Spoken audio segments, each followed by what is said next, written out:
Stalin सरकार ने उत्तर भारत के खिलाफ फिर उगला जहर। पहले सनातन धर्म को बताया बीमारी, अब महिलाओं पर वार।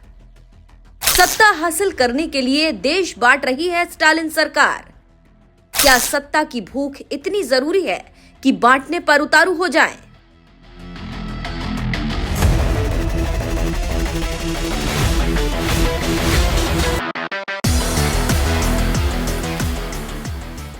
जी हां, आपने सही सुना। और ये सवाल इसलिए है क्योंकि कभी कभी ऐसा लगता है कि दक्षिण राज्य तमिलनाडु की सत्ता संभाल रही स्टालिन सरकार ने देश बांटने का ठेका ले रखा है। क्योंकि जब भी मोदी सरकार हिंदी भाषा की बात करती है तो स्टालिन सरकार विरोध में खड़ी हो जाती है, क्योंकि उसे विदेशी भाषा अंग्रेजी पसंद है लेकिन हिंदी पसंद नहीं। जब यूपी के मुख्यमंत्री योगी आदित्यनाथ जैसे भगवाधारी महंत सनातन धर्म को देश का राष्ट्रीय धर्म बताते हैं तो सीएम स्टालिन के बेटे और मंत्री उदयनिधि स्टालिन सनातन धर्म की तुलना डेंगू, मलेरिया और कोरोना से करते हुए कह देते हैं, कुछ चीजों का सिर्फ विरोध नहीं किया जा सकता, उन्हें खत्म ही कर देना चाहिए। हम डेंगू, मच्छर, मलेरिया या कोरोना का विरोध नहीं कर सकते, हमें इसे मिटाना ही होगा। वैसे ही सनातन को भी मिटाना है। इतने से भी मन नहीं भरा तो स्टालिन सरकार ने अब उत्तर भारत की महिलाओं के खिलाफ जहरीले बोल बोलना शुरू कर दिया है। दरअसल 13 जनवरी को तमिलनाडु की राजधानी चेन्नई के कायदे मिल्लत सरकारी महिला कॉलेज में एक कार्यक्रम था, जहां तमिलनाडु सरकार में मंत्री और सीएम स्टालिन के बेटे उदयनिधि स्टालिन के साथ साथ डीएमके सांसद दयानिधि मारन भी मंच पर मौजूद थे और स्कूल की छात्राओं को लैपटॉप बांटे जा रहे थे। इसी दौरान मंच पर भाषण दे रहे डीएमके सांसद दयानिधि मारन ने सबसे पहले तो बयान दिया कि हमारी लड़कियों को लैपटॉप के साथ आत्मविश्वास और गर्व महसूस करना चाहिए। चाहे वे इंटरव्यू देने जाएं या पोस्ट ग्रेजुएशन करें, यह आत्मविश्वास तमिलनाडु में है, जहां हम लड़कियों से कहते हैं कि पढ़ो और लगातार पढ़ो। डीएमके सांसद दयानिधि मारन ने तमिलनाडु की लड़कियों की बेहतर होती शिक्षा की तारीफ की।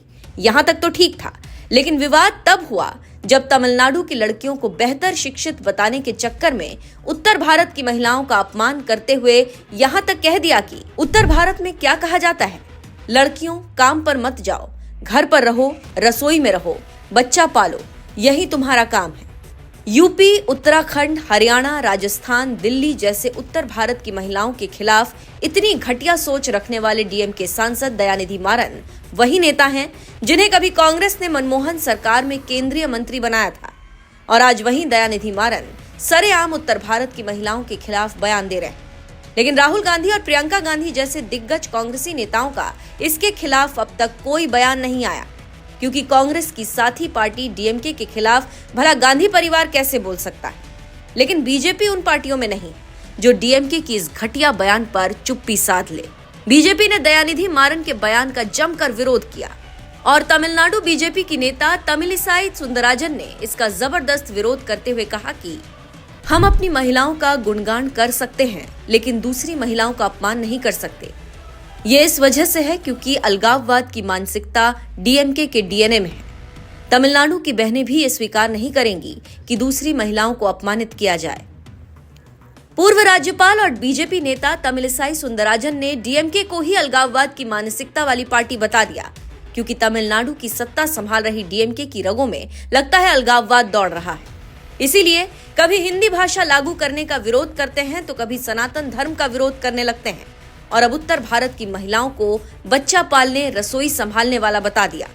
वो शायद भूल गए कि इंदिरा गांधी के रूप में देश को पहला प्रधानमंत्री देने वाला उत्तर प्रदेश ही है।